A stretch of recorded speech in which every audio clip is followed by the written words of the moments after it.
Praise the Lord. இந்த காலவேளையில் மறுபடியும் உங்களை சந்திப்பதில் மிக்க மகிழ்ச்சி அடைகிறேன். இந்த நாளிலும் நாம் ஒரு வேத வசனத்தை தியானிப்போம். எபேசியர் 1:13. எபேசியர் 1:13.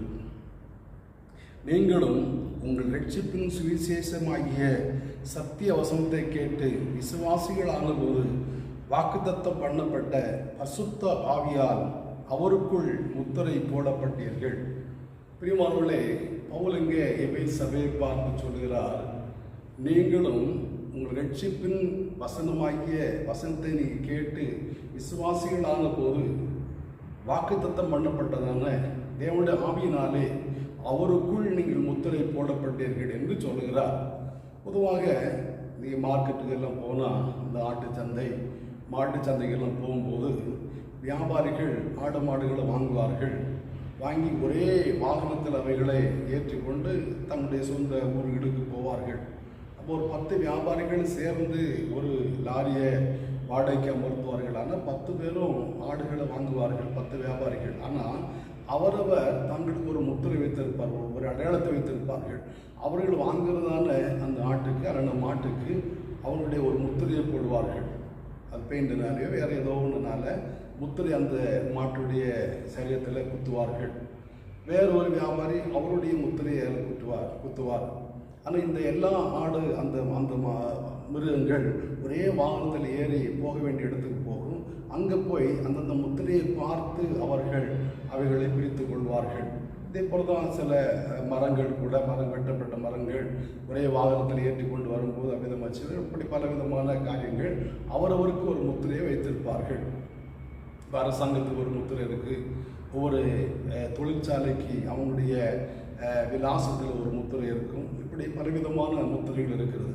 இங்கே பவுல் சொல்கிறாரு, இயேசு என்ன செய்கிறார்? பரிசுத்த ஆவியினாலே உங்களுக்கு முத்திரை போட்டிருக்கிறார்.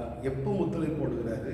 ரட்சிப்பின் வசனத்தை கேட்டு, ரட்சிப்பின் வசனமாகிய சத்திய வசனத்தை கேட்டு நீங்கள் விசுவாசிகள் ஆகும்போது, வசனத்தை கேட்டு நான் ரட்சிக்கப்பட்டு விசுவாசிகள் ஆகும்போது நமக்கு ஒரு முத்திரை போடுகிறேன். எப்போ விசுவாசிகளாய் மாற்றப்படுகிறோம்? விசுவாசம் உள்ளவனாகி ஞானஸ்தானம் பெற்ற ரட்சிக்கப்படுவான். அப்போ ரட்சிக்கப்பட்டவன் ஒரு விசுவாசி, விசுவாசம் ஞானஸ்தானம் பெற்றவன் ஒரு விசுவாசி.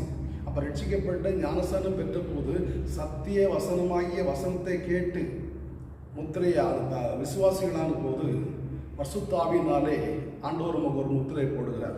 அந்த முத்திரை எபேசியர் 4:30 வாசிக்கும்போது மீட்கப்படும் நாளுக்கான முத்திரை என்று அதை எபேசியருக்கு பவுல் குறிப்பிடுகிறார். இந்த மீட்கப்படும் நாளுக்கான முத்திரையாகிய பரிசுத்த ஆவியை நாம் துக்கப்படுத்தக்கூடாது என்று அங்கே அவர் எழுதுகிறதை காண்கிறோம். அப்போ இந்த முத்திரை மிக முக்கியமானது. ரோமர் 8:11 வாசிக்கும்போது நாம் தேவனுடைய பிள்ளைகளாக இருக்கிறோம் என்பதற்கு அந்த ஆவியானவர் நம்முடைய ஆவியுடனே கூட சாட்சியாக இருக்கிறார் என்று கூட சொல்கிறார். பரிசுத்த ஆவி நாம் தேவனுடைய பிள்ளை என்பதற்கு ஒரு முத்திரையாய் காணப்படுகிறது. நான் தேவனுடைய பிள்ளை என்பதற்கு ஒரு அத்தாட்சி பரிசுத்த ஆவியாய் காணப்படுகிறது. பாருங்க, சில அரசாங்க முத்திரை போடப்பட்ட பேப்பர் அது எக்காலத்திலும் அது வேல்யூ உள்ளதாய் காணப்படுகிறது. அதுக்கு ஒரு மதிப்புண்டு, அந்த முத்திரை போடப்பட்டு விட்டான். அதே போல நான் தேவனுடைய பிள்ளை என்று பரிசுத்த ஆவியினாலே முத்திரை போடப்பட்டிருக்கிறோம். நான் தேவனுடைய பிள்ளை என்பதற்கு பரிசுத்த ஆவிதாமே நம்முடைய ஆவியுடனே கூட சாட்சி எடுக்கிறார் என்று பவுல் ரோமர் நிறுவனுகிறார். அதே ரோமர் 8:9 வாசிக்கும் போது பரிசுத்த ஆவி இல்லாதவன் அவருடையவன் அல்ல என்று கூட எழுதுகிறார். பரிசுத்த ஆவி இல்லாதவன் அவருடையவன் அல்ல. அவரை சேவிக்கலாம், அவரை பாடலாம், அவரை ஆராதிக்கலாம், எல்லாம் பண்ணலாம். ஆனால் பரிசுத்த ஆவி இல்லாவிட்டால் அவன் அவருடையவன் அல்ல என்று பவுல் அங்கே குறிப்பிடுகிற காண்கிறோம். அப்படியான இந்த பரிசுத்த ஆவி எவ்வளோ முக்கியமானது. இந்த பரிசுத்த ஆவியை நாம் பெற்றுக்கொள்ள வேண்டியது மிக அவசியம். இன்றைக்கி எபேசியர் 4:30 படி மீட்கப்படும் நாளுக்கான முத்திரையான பரிசுத்த ஆவியை சிலர் துக்கப்படுத்தி அந்த பரிசுத்த ஆவியான அவர்கள் விட்டு எடுபட்டு போயிருக்கிறார். அந்த பரிசுத்த ஆவியில் எடுபட்டு போகும்போது தெரியாது. நியாயாதிபதிகள் 16 அதிகாரத்தில் வாசிக்கும் போது கர்த்தருடைய ஆவி சிம்சோனை விட்டு விலகிறதை அவன் அறியாமல் எப்போதும் போல எழும்புவேன் என்று சொல்லி எழும்பினான். அவனை எழும்ப முடியவில்லை. பரிசுத்த ஆவி அவனுக்குள் இருக்கும்போது பரத்த கிரியை நடக்கப்பட்டது. பாருங்க, பரிசுத்த ஆவி அவனுக்குள் இருந்தபோது அவன் ஒரு கழுதையுடைய தாடை எலும்பை கண்டு அதை எடுத்து 1000 பேரை கொன்றான். கர்த்தருடைய ஆவி அவனுக்குள்ள இருந்தபோது 300 நரிகளை பிடித்து 2 வாளை சேர்த்து வாளோட வாளை கட்டி பெலிஸ்தருடைய வெள்ளாண்மையை அழித்து போட்டான். கர்த்தருடைய ஆவி அவனுக்குள்ள இருந்தபோது அவனை அகனினால் கயிறினால் கட்டினாலும் அதை அறுத்து போட்டான். அவனுடைய தலை 7 ஜடைகளையும் நெசவு நூல் பாவோடு பின்னினாலும் நெசவு நூல் அந்த பாவோடு இழுத்து கொண்டு வெளியே வந்து விடுவான். ஆனால் கர்த்தருடைய ஆவி அவனை விட்டு விலகின போது எப்போதும் போல் எழும்புவேன் என்று சொல்லி எழும்புனான். அவனை எழும்ப முடியவில்லை. காரணம், கர்த்தருடைய ஆவி அவனை விட்டு எழுந்தருளி போய்விட்டார். அதை அந்த சிம்சோன் அறியாத இருந்தான். இதே போலதான் 1 சாமுவேல் 16 அதிகாரத்தில் கர்த்தருடைய ஆவி சவுலை விட்டு போயிட்டாரு. தேவனால் விடப்பட்ட பொல்லாத ஆவி அந்த சவுலை கலங்க பண்ணது. கர்த்தருடைய ஆவி தாவீதின் மேலே வந்து அமர்ந்தார் என்று 1 சாமுவேல் 16 அதிகாரத்தில் வாசிக்கிறோம். இப்போ இங்கேயும் கர்த்தருடைய ஆவி சவுலை விட்டு விலகிட்டாரு. இப்போ தேவனால் விடப்பட்ட ஒரு பொல்லாத ஆவி அந்த சவுலை கலங்க பண்ணது. கர்த்தருடைய ஆவி போனதை அந்த சவுல் அறியவில்லை. கர்த்தருடைய ஆவி அவனுக்குள்ள வரும்போது, பொதுவாக பரிசுத்த ஆவியை ஒருவர் பெற்றுக்கொள்ளும் போது, பரிசுத்த ஆவி ஒருவருக்குள்ள வரும்போது எல்லாருக்கும் தெரியும். நான் அப்போஸ்தலர் 2 அதிகாரம் வாசிக்கும் போது, பரிசுத்த ஆவியான பலத்த காற்றடிக்கிற முழக்கம் போல வந்தார், எல்லார் மேலும் வந்து அமர்ந்தார், அவர்கள் தேவனுடைய மகத்துவங்களை பேசினார்கள், அதை எல்லாரும் கேட்டார்கள். அப்போ ஒரு மனிதன் இந்த பரிசுத்தாவை பெற்றுக்கொள்ளும் போது சுற்றி இருக்கிற மனிதனுக்கு தெரியும் பரிசுத்தாவை பெற்றிருக்கிறான்னு சொல்லி. ஆனால் பரிசுத்த ஆவி அவனை விட்டு எடுபட்டு போகும்போது யாருக்குமே தெரியாது, அவனுக்கே தெரியாது. ஆனால் அசுத்த ஆவி ஒரு மனுஷனுக்குள்ளே வரும்போது யாருக்குமே தெரியாது. ஆனால் போகும்போது நான் போகிறேன்னு சொல்லி சத்தம் போட்டுட்டு போகும். அந்த லேகியோன் பிசாசு பிடித்துன்னு போகும்போது நான் போகிறேன் அப்படின்னு சொல்லி 2000 பன்றிகளை காலி பண்ணிட்டு போயிட்டான். பாருங்க, இப்போ கர்த்தருடைய ஆவி நமக்குள்ள வரும்போது நமக்கு தெரியும், கர்த்தருடைய ஆவி நம்ம விட்டு போகும்போது நமக்கு தெரியாது. ஆனால் கர்த்தருடைய ஆவி போயிட்டா நம்முடைய கிரியையில் அது வெளிப்படும். சவுல் கர்த்தருடைய ஆவி பெற்றுக்கொண்ட போது சாமுவேல் சொல்லுகிறாரு, நீ அந்த தீர்க்கதரிசன் கூட்டத்தை பார்க்கும்போது கர்த்தருடைய ஆவி உனக்குள்ள வருவார், நீ தீர்க்கதரிசன் சொல்லி வேறு மனிதனாய் மாற்றப்படுவாய் என்று. அந்த சாமுவேல்கிட்ட புறப்படும் போது கர்த்தர் அவனுக்கு வேறு இருதயத்தை கொடுத்தார். அப்போ கர்த்தருடைய ஆவி அவனுக்குள்ள வரும்போது வேறு மனிதனாய் மாற்றப்பட்டான், அவனுக்கு வேறு இருதயம் கொடுக்கப்பட்டது. மாத்திரமல்ல, அந்த பரிசுத்தாய் பெற்ற போது இருந்ததான கனி, இவனா நம்ம ரட்சிக்க போறோம் அப்படின்னு சில சொன்ன போது சவுல் சொல்லுகிறான், நீங்க அவனை கொல்லாதுங்க, இங்கே தான் ராஜா இருக்கிறேன்.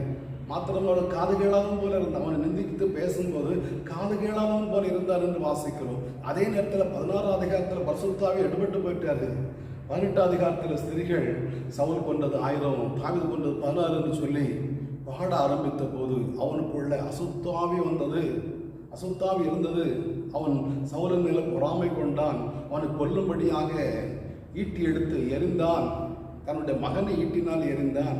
தன்னுடைய மகனை அவதூறாக பேசுகிறான். தன்னுடைய மகளுடைய புருஷனை கொல்லும்படியாக படை திரட்டி கொண்டு போகிறான். பாருங்க, பரிசுத்தாவி இருக்கும்போது அவன் வேறு மனிதனாய் மாற்றப்பட்டான். யாரோ அவனை நிந்தித்து பேசுனது காது கேளாதவன் போல இருந்தான். இன்னைக்கு தேவனுடைய பிள்ளைகளுடைய வாழ்க்கையில பரிசுத்த ஆவியானவர் இருக்கும்போது யார் என்ன நிந்தித்து பேசினாலும் காது கேளாதவன் போல இருப்பார்கள். அவர்கள் தேவனுடைய ஆவி இருக்கிறவர்கள்.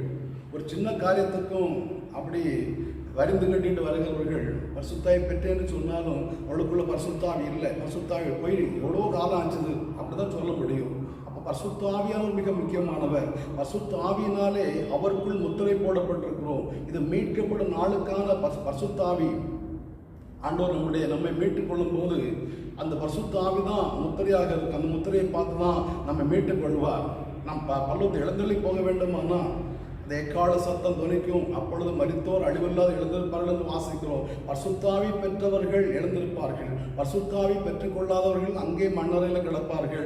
அவர்களுக்கு இந்த சத்தம் கேட்காது. அப்போ பரிசுத்தாவி நமக்கு மிக முக்கியமானவர். அந்த பரிசுத்தாவியை நாம் பெற்றுக்கொள்ள வேண்டும். பெற்றுக்கொண்டு பரிசுத்தாவியை நாம் துக்கப்படுத்தக்கூடாது. அந்த பரிசுத்தாவியை நம்ம காத்துக்கொள்ள வேண்டும். இந்த பரிசுத்தாவி நமக்குள்ள இருக்கும்போது நம்முடைய வாழ்க்கை பரிசுத்தமாக இருக்கும். இயேசு எழுந்தொழி போகும்போது சொல்கிறாரு, நான் என்றைக்கும் உங்களுடனே கூட இருக்கக்கூடிய பரிசுத்தாவியை உங்களை அனுப்புகிறேன், அவர் உங்களை சகல சத்தியத்திலும் வழிநடத்துவார். இன்னும் பாருங்க, தாவீதுக்குள்ள கர்த்தருடைய ஆவி இருந்த அப்படின்னாலே சவுளுடைய சால்வின் தொங்கலை அவன் விட்டுனது மனதை அடித்து கொண்டிருந்தது. ஆனால் சவுலிடத்திலிருந்து கர்த்தருடைய ஆவி எடுபட்டு போயிட்டாரு. தன்னுடைய மகளுடைய புருஷனையே கொல்லும்படியாக படை திரட்டி வருகிறான். என் மக விதவையான கூட பரவாயில்ல, அவருடைய புருஷன் இருக்கக்கூடாது, என்கிறதான் அந்த முடிவோட கூட மருமகனை கொல்லும்படியாக படை திரட்டி ஊர் திரட்டி 3000 பேரும் கூட 3000 போர் வீரரோட கூட வந்து ஒரு மனிதனை கொலை செய்யும்படி வருகிறான். பாருங்க, இதுதான் இன்றைக்கு அநேகருடைய வாழ்க்கையில காணப்படுகிறது. பரிசுத்தாய் ஒரு நாள் பெற்றார்கள், இழந்து விட்டார்கள். இந்த வார்த்தையை கேட்கிற நீங்க ஒருவேளை இன்னும் பரிசுத்தாயை பெற்றுக்கொள்ளாமல் இருப்பீர்களானா நீங்க பரிசுத்தாய் பெற்றுக்கொள்ள வேண்டும். எப்போது பரிசுத்தாய் கொடுப்பாராம்? நாம் விசுவாசிகளான போது பரிசுத்த ஆவியினாலே அவருக்குள் முத்திரை போடப்பட்டீர்கள் என்று பவுல் சொல்கிறார். அவருக்குள்ள நாம் முத்திரை போடப்பட வேண்டுமானா பரிசுத்தாய் பெற்றுக்கொள்ள வேண்டும். பரிசுத்த ஆவி நம்மை சகல சக்தியில் வழிநடத்தும். பரிசுத்தாவுடைய கனிகள் நம்முடைய வாழ்க்கையில் உண்டாகும். பரிசுத்தாவை காத்துக்கொள்ள வேண்டும். ஒருவேளை பரிசுத்தாவை நம்ம எடுபட்டு போயிடுமானா நம்முடைய கிரியையில மாற்றங்கள் இருக்கு. நம்ம ஒழுங்கா ஜெபம் பண்ண மாட்டோம், ஒழுங்கு ஆலயத்துக்கு போக மாட்டோம், எல்லாட்டி எரிந்திருந்து விழுவோம், கோவப்படுவோம். நம்முடைய வாழ்க்கையில் உள்ளதான கிரியைகள் கொஞ்சம் விகற்பமாய் காணப்படும். அந்த நேரத்தில் நாம் நம்மை நாமே ஆராய்ந்து பார்த்து சரிப்படுத்தி இந்த பரிசுத்தாவியை மறுபடியும் பெற்றுக்கொள்ள வேண்டும். ஆகினால இந்த வார்த்தையை கேட்கிற உங்களுடைய வாழ்க்கையில் பரிசுத்தாவின் மிக முக்கியமானவர். அவரை பெற்றுக்கொண்டு அவருக்கு சாட்சியாய் வாழ தேவன் நமக்கு கிருபை தருவார்கள். ஜெபிப்போமா? நல்ல பிதாவே, நன்றியோடு துதிக்கிறோம், வாழ்த்துகிறோம். இந்த காலை விடலும் ஆண்டவரே தாவே உமக்கு ஸ்தோத்திரம் ஐயா. பரிசுத்தாவினாலே முத்திரை போடப்படுகிறதை குறித்து நாங்கள் தியானிக்க கிருபை செய்திருப்பா. ஏசப்ப இந்த வார்த்தையை கேட்கிற உங்களுடைய பிள்ளைகள் யாராயினும் பரிசுத்தாவி இன்னும் பெற்றுக்கொள்ளாமல் இருப்பார்களானா அவர்களும் பரிசுத்தாவியை பெற்றுக்கொண்டு பரிசுத்தமாய் வாழ கிருபை தருவீராக. ரோமருக்கு பவுல் எழுதும்போது பரிசுத்தாவி இல்லாதவன் அவருடையவன் அல்ல என்று சொல்லப்படுகிறப்பா. ஏசப்ப நாங்கள் பாடுகிறோம், ஆராதிக்கிறோம், எல்லாமே செய்கிறோம். நாங்கள் உம்முடையவர்கள் அல்லாமல் இருப்போம்னா நாங்கள் பரிதபிக்கப்பட்டவர்களாய் காணப்படுவோமே. தாவே உமக்கு ஸ்தோத்திரப்பா. எங்களை ஆண்டவரே பரிசுத்தாவினாலே முத்திரை போட்டு உமக்கு உரியவர்களாக எங்களை மாற்றுங்க. பெற்றதான் அபிஷேகத்தை நாங்கள் இழந்து போகாதபடி எங்களை காத்துக்கொள்ள எங்களுக்கு கிருபை தருவீராக. ஆண்டவர் பரிசுத்தாவி எங்களுக்கு இருக்கும்போது இந்த கனிகளை கொடுக்கக்கூடிய கிருபைகளை தர வேண்டும் என்று ஜெபிக்கிறோம். அப்பாவோட நாமத்தை மையப்படுத்துங்க. இயேசு மூலம் பிதாவே. ஆமென், ஆமென். ஆண்டவர் நம்மை ஆசீர்வதிப்பார்.